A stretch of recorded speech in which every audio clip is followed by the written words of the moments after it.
Hello with explorers, thanks for joining us again and welcome back to another exciting and informative video on our YouTube channel. If you are joining us for the first time, we want to thank you for watching. In this episode, I will be digging deep into what China wants in the continent of Africa. In this video as well, I will be looking at the economic fundamentals. I will dive into geopolitics and perspective, give you analytical information and contrasting information why China has made the continent of Africa a paramount imperative in its foreign policy in the continent of Africa. If you are new to this channel, I will encourage you to watch this video to the end because we have enough to cover. So without any more delay, let's just dive straight into it. Several countries in the continent of Africa struggle to climb the American policymakers' priority list, but it has no such problem with China. For 3 decades, the Chinese government has expended immense energy curtailing African countries. With only 2 exceptions over the last 30 years, the Chinese foreign ministers have also made Africa their first overseas destination every year. Other senior Chinese officials frequently call on their African counterparts. Visits reciprocated as well by an annual parade of senior Africans to Beijing. For example, former Namibian President Sam Nujoma visited China over 17 times. President Xi Jinping has also visited Africa 5 times throughout his tenure, including travel to South Africa in August for a state visit and also to attend the BRICS Summit, only the second overseas trip he has taken in 2023, excluding the one that most recently traveled to the United States to meet US President Joe Biden. The last visit by a United States President to an African country was then President Barack Obama's trip to Ethiopia in 2015. Contrast this with President Joe Biden's trip to Europe, Asia, and the Middle East just during the first year of his administration. The US President was recently in Egypt, no doubt, but that was as a result of the climate change conference. Moving ahead, but now the Chinese government has drastically enlarged its footprint in Africa. Washington policymakers are paying attention. Trade between China and African countries reached a historic high of $254 billion as of 2021. In comparison, trade between the United States and African countries declined from a peak of $142 billion in 2008 to just over $64 billion in 2021, and it now accounts for a mere 1.1% of US global commerce. The Chinese government, moreover, has numerous energy, rails, and port projects across the continent. If you look at the strategic option, China is now Africa's largest bilateral trade partner and creditor. An estimated over 10,000 Chinese companies operate on the continent of Africa, some of which dominate certain industry.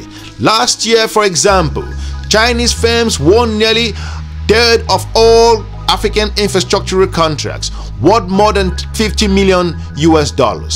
At least 1 million Chinese expatriates lives in Africa, according to estimate, while tens of thousands of young Africans study in China on Chinese government scholarships every year. Beijing also deploys an array of other cultural, economic, and also increasingly military initiatives to charm the continent of Africa based on its strategy. To understand why the world's second largest economy, aspiring superpower, cuts Africa, it is necessary to understand the aim of the Chinese Communist Party, the CCP, which controls the Chinese government to return China to what it seems at its rightful place and an unchallengeable global power. This goal is embedded within Xi Jinping's dream of the rejuvenating of the Chinese nation, which he has slated for consummation in 2049. If you look at other aspects, the Chinese Communist Party believes that, furthermore, the current international system impairs national rejuvenation by privileging the West. As a result, it is creating institutions, for example, the Asian Infrastructural Investment Bank and the Shanghai Cooperation Organization, as alternatives to the West-oriented institutions that have traditionally dominated the international system. If you look at other aspects, it is also prioritizing multilateral organizations, especially the United Nations, usually forums for reorienting the international system. For example, The CCP assiduously works to coup the UN Human Rights Council to subvert the international and traditional understanding of human rights that is unflattering to Beijing and to promote its own erased conception of rights. It is been succeeding in inserting specific Chinese phrases on the human rights into resolutions adopted by councils. If you look at strategic options with regards to China's interaction with the global community, specifically with the continent of Africa, Africa is key to those efforts because it is the largest voting bloc in the United Nations, and many of its countries are becoming more skeptical of Western-led international system. African governments increasingly voiced their frustration that interest rate hikes in the United States of America makes servicing their own dollar denominations debt more expensive, as we've heard that from many African leaders, especially the President of Kenya, and that there is no permanent African members of the United Nations Security Council or that rating agencies unfairly downgrade their credit rating, further driving up borrowing costs. If you look at other aspects, some African states also see in Beijing a champion of same type of repressive or undemocratic governance they themselves are practicing. This dynamic has existed for decades. Many African governments backed and condemning the Chinese military massacre of unarmed protesters in Tiananmen Square in 1989. In fact, the first foreign leader to visit China after the massacre was Burkina Faso's long-serving autocrat, Blaise Compaoré at the time. As coups have recently proliferated across West Africa, specifically the former French colonies, have responded with sanctions and also isolated measures. The number of governments that appreciate Beijing's very different approach is growing. However, African countries vote with Beijing in the United Nations at higher rates, including at some point most contentious issues like the 2019 cybercrime resolution. They also on average comprise between 40 and 50% of the signatories to the letters at the United Nations praising the Chinese government's policy in Xinjiang, Hong Kong and also Taiwan. Many also often support Chinese candidates for leadership positions at the United Nations, participating in China's Belt and Road Initiative, back Chinese position on arcane matters like the proper method for resolving maritime dispute in the South China Sea. If you look at strategic option here, as China continues to interact with the continent of Africa, this diplomatic support may well comprise the CCP's single greatest interest in Africa, but it has other important ones as well. Chief among them is the continent's great mineral wealth. Specifically, the minerals and also metals are the central to emerging high-tech industries that have the potential to secure a country's economic and political dominance. Africa once provided around a third of Chinese oil imports, but that figure has steadily slipped to around 10% today. China currently sources more oil from the Middle East, particularly Saudi Arabia, and especially recently from Russia. Owing to Western sanctions, Russia sells oil to China, and a few other customers are cut rare prices. Unsurprisingly, Russia and Saudi Arabia are, respectively, the second and the third most important countries for Chinese energy engagement since 2013. If you look at the strategic option, why China is specifically focusing on the region and why Africa is also opening its doors for more opportunities with regards to Beijing's interaction. Beijing made in China 2025 strategic plan prioritizing developing a variety of high-tech sectors, and Chinese enterprise now dominates the production or refining of many of those necessary key minerals such as the cobalt, lithium, rare earth elements and also manganese. Chinese dominance is so comprehensive that it is the primary source for 7 out of the 13 minerals most critical to the United States of America, for which the United States of America is 95% or more important reliant. Chinese companies are preparing to continue and expanding their dominance in the sector. In the first half of 2023, Chinese investment in metals and mining stake grew by well over 100% year-on-year. Chinese activities in the African mining sector reflects the broader trend. In 2000, there were only one operational mine, the Dakonge in South Africa's Limpopo province, under Chinese control in all of Africa. Today, Chinese firms control at the highest and they earn around 8% of the value of Africa's mining output. While that is significantly less than companies from traditional mining powerhouse like Canada and also Australia, it represents a surge in Chinese mining activity in Africa over the last 2 decades. Chinese mining activity in Africa is concentrated on certain key minerals and countries. Demonstrating the strategic nature of the investment, Chinese state-backed banks financing of mining operations also further the strategy. A conservative estimate is that 5 Chinese mining operations in the Democratic Republic of the Congo alone reaped not less than $120 billion in such financing. Chinese entities command about 25% of the Democratic Republic of the Congo minerals and metals production and have stake in 15 of the country's 19 cobalt production mines. They control about 12% of the value of Zambia's mining production, nearly 40% of Guinea's, and also about 25% of Gabon's management production, and the Republic of the Congo's sole industrial mine, as well as all 4 of Eritrea's. As we close down this episode, China is by a large margin the primary importer of African minerals, in 2020 buying 43% of sub-Saharan African mineral export. The Chinese Communist Party values Africa for many reasons, but the continent's diplomatic importance and mineral wealth help explain why it engaged the continent so intensely. This initially suggested that the party's preoccupation with Africa will persist as it continues its quest for national rejuvenation. If you look at Chinese interaction with the continent of Africa, several Chinese companies have also made Africa their main market, and how African countries have decided in the recent years to make their own decision to also choose their own strategic partner.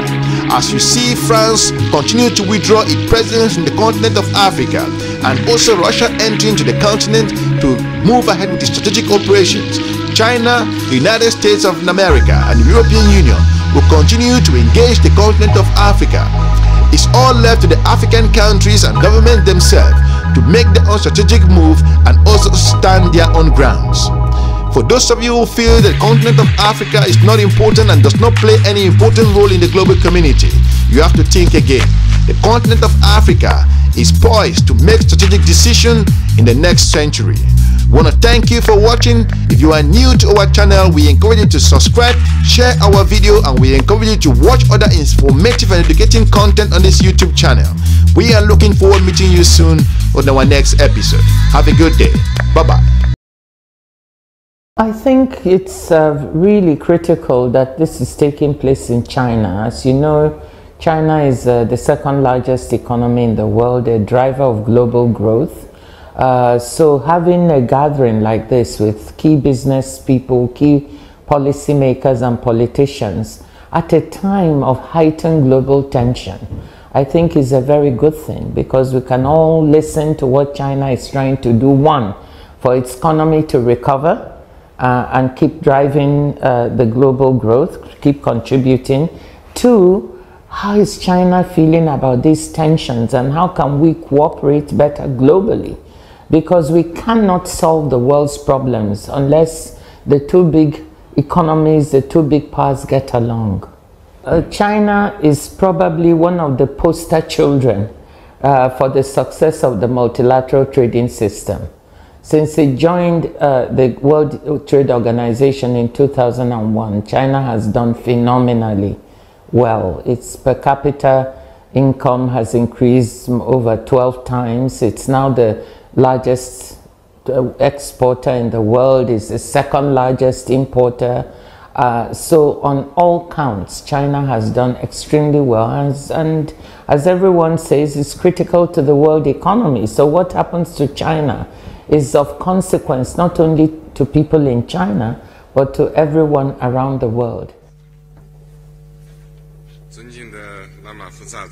President Ramaphosa, colleagues, friends from the press, I am pleased to join you here. At the outset, I wish to thank President Ramaphosa and the South African government for the thoughtful arrangements they made for the BRICS summit this year. BRICS countries are all countries with important influence and shoulder important responsibilities for world peace and development. During the summit, we had in-depth exchanges on the current international situation and BRICS cooperation, reached broad consensus, adopted the declaration, and achieved fruitful outcomes. Leaders of the 5 countries unanimously agreed to invite Saudi Arabia, Egypt, the United Arab Emirates, Argentina, Iran, and Ethiopia to the BRICS family as official members. China congratulates these countries and highly appreciates the efforts made by our chair, South Africa, and President Ramaphosa. This membership expansion is historic. It shows the determination of BRICS countries for unity and cooperation with the broader developing countries. It meets the expectation of the international community and the common interests of emerging market countries and developing countries. The expansion is also a new starting point for BRICS cooperation. It will bring new vigor to the BRICS cooperation mechanism, further strengthen the force for world peace and development. I am confident as long as we work with a common purpose, there's a lot that BRICS cooperation can achieve, and the future will be bright for BRICS countries. Let us work together to write a new chapter of emerging market countries and developing countries working together in unity for development. Thank you.